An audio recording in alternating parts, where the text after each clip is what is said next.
Hello, everyone, and welcome back to Moving Offline. Today we have Dr. Anastasia Dedyukhina. She is a digital well-being thought leader. She has been a TEDx speaker as well, and she has a book called Homo Distractus, a clever, very good name. But she also is the founder of Consciously Digital, and that's what we're going to be talking about today.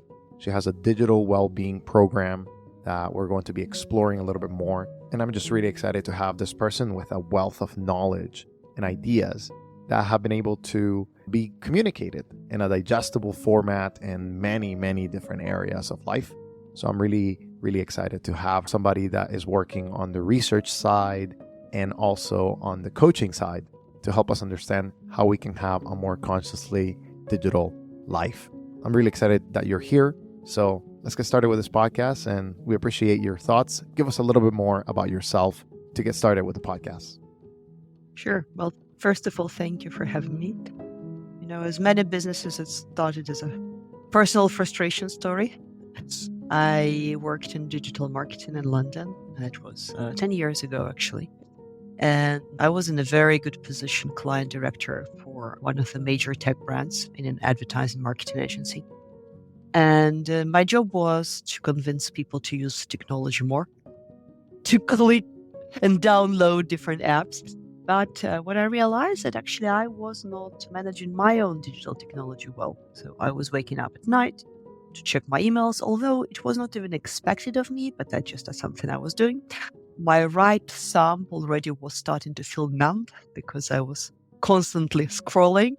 Again, not something I really needed to do, but I think when you live and work in the environment where people are immersed in technology, that's just a kind of a bad habit that you start assuming. And the worst thing, I didn't really have any brain space to do the creative work and strategic work that I was paid to do. So when my contract came to an end, I felt that there is something wrong there. Maybe I should take a break and really think, what am I doing?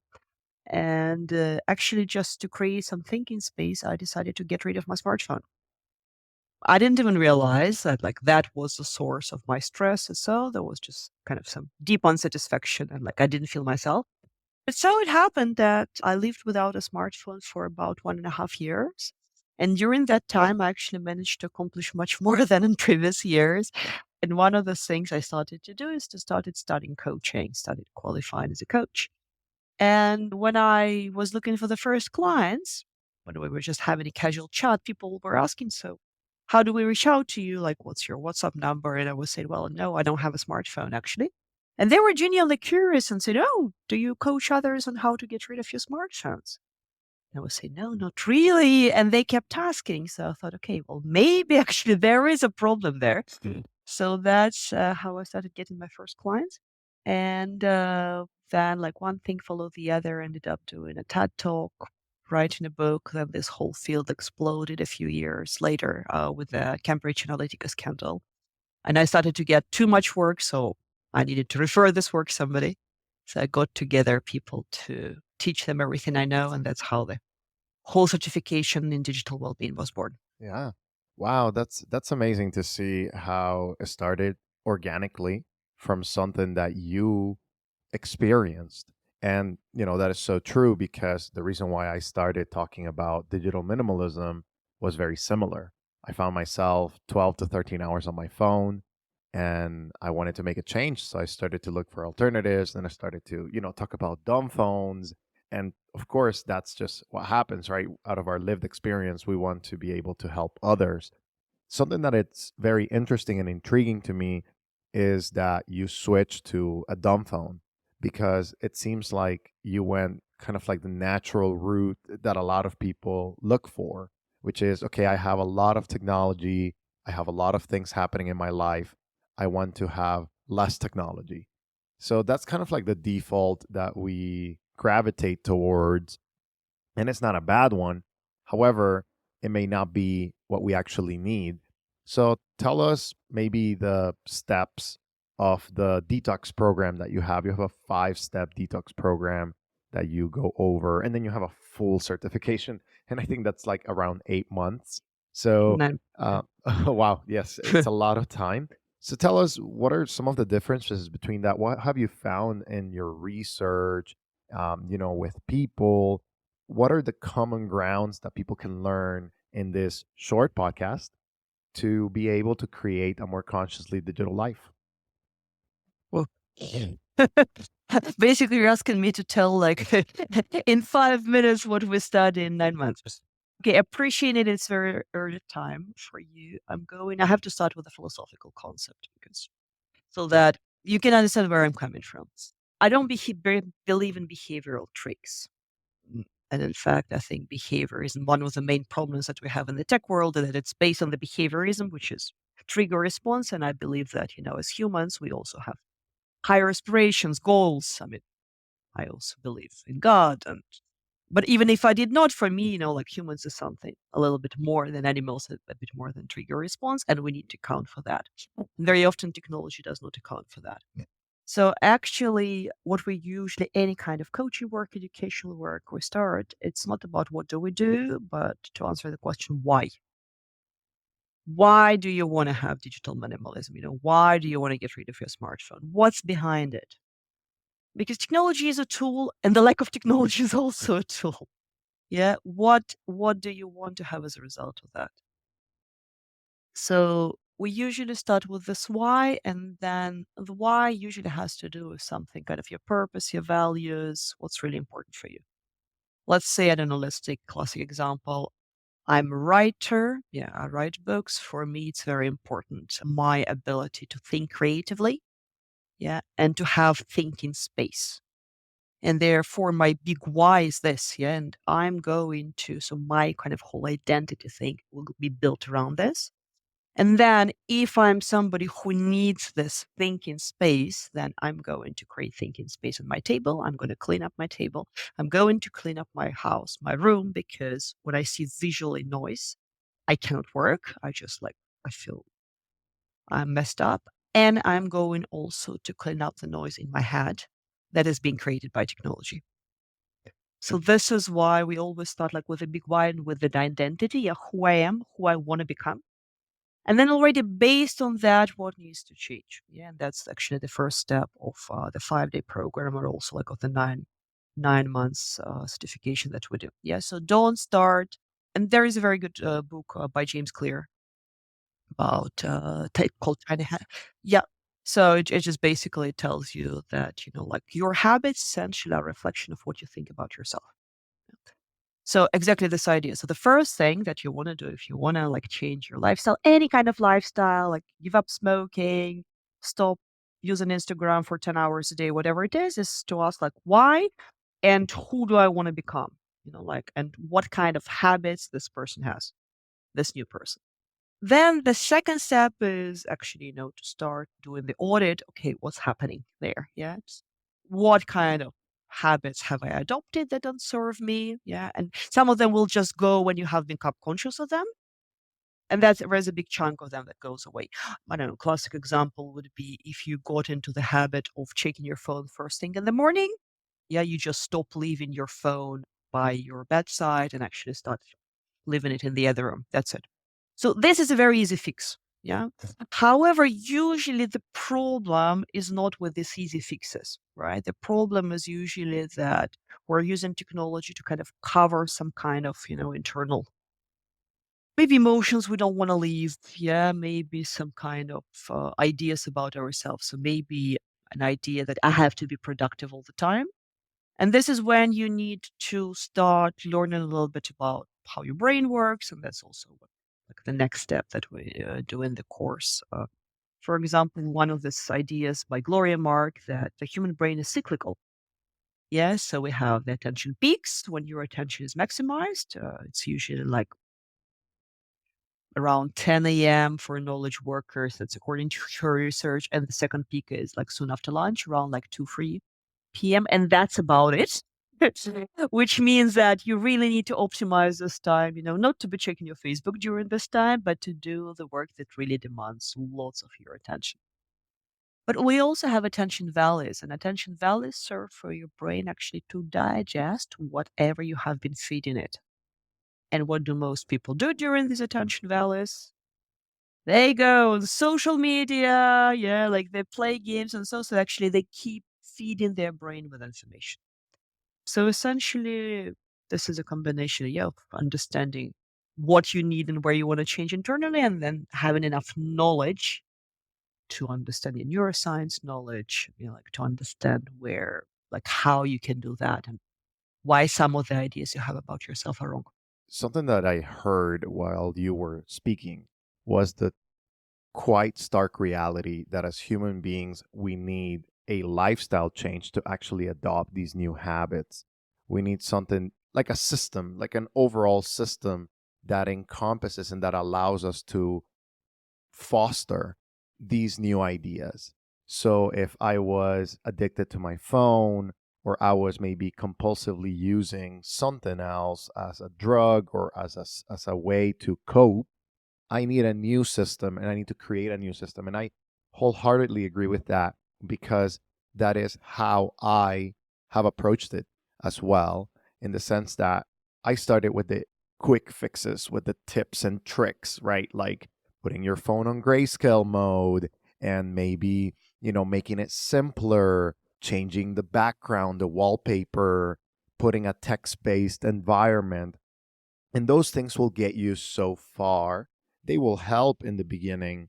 However, if you don't have a system that encompasses these new principles, it eventually breaks down because technology, not by it of itself, but the humans designing the technology behind, they're extremely smart. They are helpful and they know how to exploit some of those areas of our lives that may be more vulnerable. And that is something that we have to learn how to contend with. It's something that we have to learn how to be. So as people are creating this new system for themselves, maybe they are saying, okay, well, I'm not going to have my phone on my by my bedside. I'm going to leave it at the entrance, like the foyer method. Or maybe I'm going to become the person that when they wake up, they go to work out, they go to the gym, because that is how the system starts me well in my week. Or when I'm at work, I turn off my devices so that I'm focused and I'm doing what I need to be doing. So, besides creating that system, how can people create or start to think, what what do they actually want?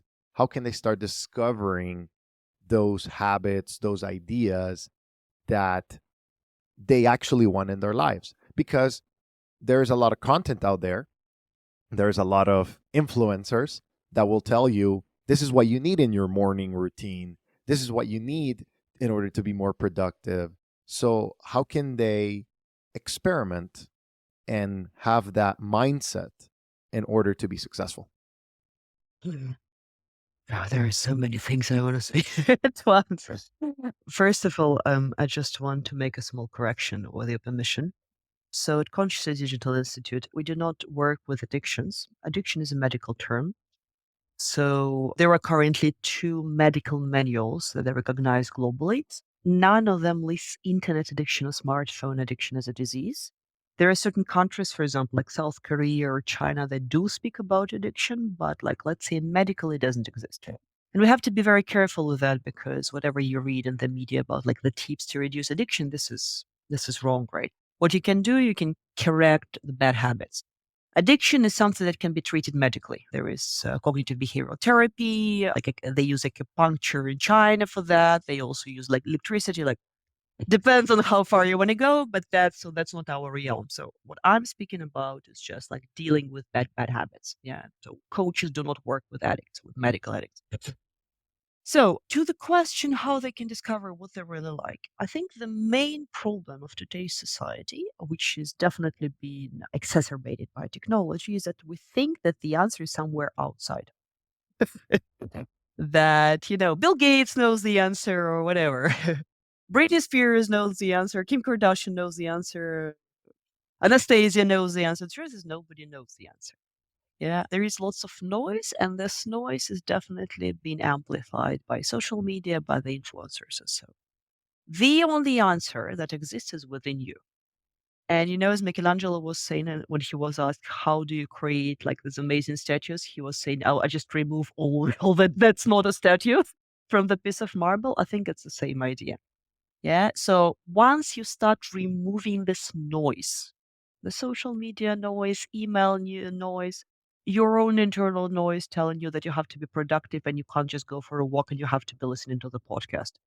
Podcast is a great thing, right? But sometimes just going for a walk and not listening to anything else removes the noise. Yeah. That's when you start hearing yourself. I'm a big believer that any kind of behavioral change starts from the contact with your body. So I would say if you're very lost, start doing any kind of physical activity. It can be as simple as do 2 minutes dance to the song that you like. It can be as simple as start your morning with a 5 minutes walk in the sunlight, which is really, really good to wake you up, like to settle your system. And then just slowly start adding this because honestly, the person who is in touch with their body, it's very difficult to fool this person. It's very difficult now for me, and I deal with my body a lot. I do dancing. I'm semi-professional tango dancer, so I dance 4 or 5 times a week. In addition to that, I also do different kind of like classes, dancing classes, and also like weights in my gym. So I walk 2 3 hours a day. And I'm not a professional gymnast or anything like that. But I got to this level because this is what helps me understand when I need to stop information consumption. And this is a very important skill to learn in the digital age and also to teach your children. I think we're a little bit better with food in this respect because like you kind of, well, most of us know when it's time to stop eating, right? I mean, like, yeah, like if you get like 2 burgers for the price of one, you may steal one. But like if you do it every day, like probably like your stomach will tell you.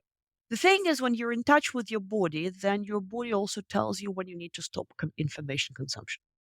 Yeah, it just tells you, you know what, like actually, I want to stop reading the news right now and just like go for a walk. Or I want just like to do nothing. And I think once you get to this point, yeah, then you stop needing the tricks. You stop telling Anastasia, you stop needing Anastasia to tell you like remove your phone from your bedroom or so. Yeah, this type of things. I mean, if you ask me like for who I'm listening, I like Huberman, for example, like classic things. I like people who are like explaining popular science. But again, I think it's a very big disease these days that people just even people who are using useful information, they're just listening to podcasts, reading, and nothing happens because they're not taking this information and they're not implementing it. And in fact, what I'm telling my students when they come to the certification is, guys, you're going to do this course twice. The first 9 months, you're going to listen to whatever I'm telling you, feel what resonates, change yourself based on this information, and you will forget everything I'm saying because it's not relevant anymore.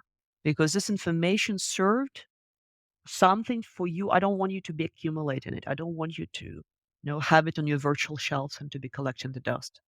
You're going to use it. Something like 10% of what I will say will change something inside you. That's great.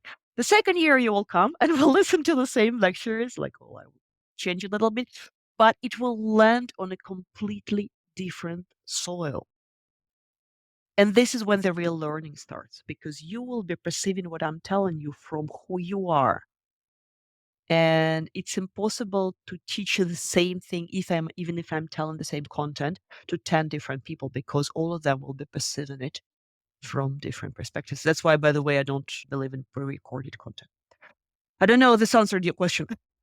No, no, it definitely helps me understand that what you're advocating for in order to be consciously digital, right? To have this balance between the online and digital world and offline worlds, we have to we have to be able to return to the basics, which is listening to what's inside our emotions, our body, what do we need right now. And I agree with you because something that I have been thinking about and something that I advocate for. I do a lot of content here and there. I'll try to do some newsletters every so often and talk about this topic. I may not always get it right. I'm not necessarily a full professional on this field, but something that I've discovered over time is the more planning I do in advance. So if I plan to take a walk, I plan to listen to a podcast in advance, then that's better than just pacifying my mind. It's kind of like smartphones, in my opinion, have become like digital pacifiers. If you're bored, you pick it up because you don't want to be bored. Like a baby, when they're crying, you put a pacifier for them so they stop crying. And that doesn't allow us to be in tune with our minds, with our bodies, with the sense of self that we need. So for me, the thing that helps me the most is to, before I start my day, the day before, I plan for it. So I know, for example, right now we're having this conversation, and in a few hours, I need to drive, I need to go do some work, and I am planning for everything. Not, to the minute, but just a general idea. Having a plan is better than not having a plan. So if I know I'm going to be sitting in traffic for 30 minutes, instead of having my phone and pulling it up and texting, which you shouldn't do, by the way, but most people do, especially here in the United States, they feel like, oh, I need to text somebody because I'm bored. Then I'm planning for that and I'm saying, I'm going to listen to the book, or I'm just going to sit in silence. I'm going to think about a problem, or I'm going to have a conversation with my parents. But if I plan for that time period because I already know it's predictable, then I'm going to be more successful. And I think that, that encompasses the idea that you need to have a system, you need to have an idea, that a general purpose that guides your day. As we start closing the podcast, I'd like to ask you two more questions. And if you want to react to what I'm saying, that's perfectly fine. And then we'll go into the two questions. Sure. No, I just wanted to say that actually that's one of the things that as one of the tasks that we give people for the 5-day challenge. So we ask them to do two things the evening before the call. So one is to write down everything they think they should have done over the day, which basically just allows you to empty the brain. Yeah. Because when you put it on paper or like you type it on your computer, it goes away. You don't even reread it. So that's a little trick for everyone. Like if you feel like you have problems to fall asleep, just, write down everything you should have. And the second list would be, okay, what needs to actually happen tomorrow? Some of the most important thing the night before. Yeah. And that's how you start your priorities. That's that's excellent. Thank you for sharing that. Two of my final questions are: what kind of responsibility do you apply to users of technology versus the creators of technology? How can we understand this balance? Because, a lot of people try to say, and I know that it is true, that companies do have and do bear a certain level of responsibility. But as you have seen these things, where do you think the responsibility lies, and who should be making the first effort of change in order to make this a more sustainable digital and consciously digital life?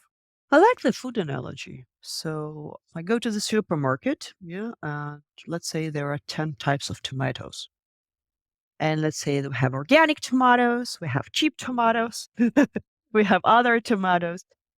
Whose responsibility is it to sell good tomatoes? Yeah, like the producer, like there are different producers, right? Like there are those who decided to, spend money on organic certification. There are those who actually are interested, like in profit margins and they want to do something very cheap. Like that's their choice and it's my choice as a consumer, what I'm putting into my body. I think your responsibility as a consumer is just to get informed yourself. Yeah, it's to read a little bit, maybe to speak to people to understand what's the impact that something is having on your brain or your happiness, like the productivity, whatever is important for you, on your children. And then already based on this, your only responsibility is in front of yourself to make sure that you're living your best life and making sure that the tomatoes you're eating are good for you. And and there are some people who can eat industrial tomatoes and nothing is going to happen. I'm not one of them. I have to eat organic because I know that like I have a very sensitive body. And that's it. So it's just like your responsibility is to know yourself. I mean, the industry responsibility is to do the work they're doing in the best possible way. And everyone interprets it in a different way, right? For some people, best possible way is to have large fields of tomatoes that they're pollinating with artificial whatever they're using, right? And put in lots of chemicals. Yeah, it's interesting that you say that because there is a personal responsibility, and then there's also, how they try to game the system. And sometimes even the organic tomatoes have something in them, that may be not the best for us. And of course, it's just a food analogy. You're trying to make sure that we have agency. And I agree with you. We do have agency to make these decisions and to try to do the best that we can. 100%. That is. So final question is, I always like to kind of like understand, what are the next steps that I can take? What are some actionable ideas that I can go into in this digital world, in this digital divide? We talked about, a few things, creating a system. We talked about maybe putting your phone away from the bedroom. And all of these are great, actionable steps. But what is something that maybe we missed? Something that it helps us with the philosophical underpinnings of this reality and allows us to move forward into what we actually desire. So in the 5-day challenge, we do a few things. So one is every day we clean something from your digital life. So either we ask people to stop for 24 hours doing something that's hurting them, or if you don't need to clean something, you can clean like 3 things from your smartphone. Maybe it will be 3 photos you're not using or 3 emails, whatever, like unsubscribe from 3 newsletters you don't really need. If you do it every day for a couple of weeks, you will already see. Yeah, so every day 3 things doing removing. So that's a cleansing process you can start for yourself. And by the way, that's also a very good process to do with your flat as well, right? Like free, any kind of free, I don't know, like piece of paper, like whatever it is, like some old flowers, let's throw them away every day. Because this puts your mind into trying to figure out, okay, what doesn't serve me here? Because we're just getting too much into our system via digital. So that's number one. Number two is reteaching your brain. In the case of 5-day challenge, it's reteaching your brain to stay focused. So any simple practice that you can do to stay focused. For example, 2 minutes, we call it the 4 points when you're focusing at the same time. I'm highlighting this at the same time on 4 points of your body, for example, on your palms and on your feet, just for 20 minutes. So you're trying.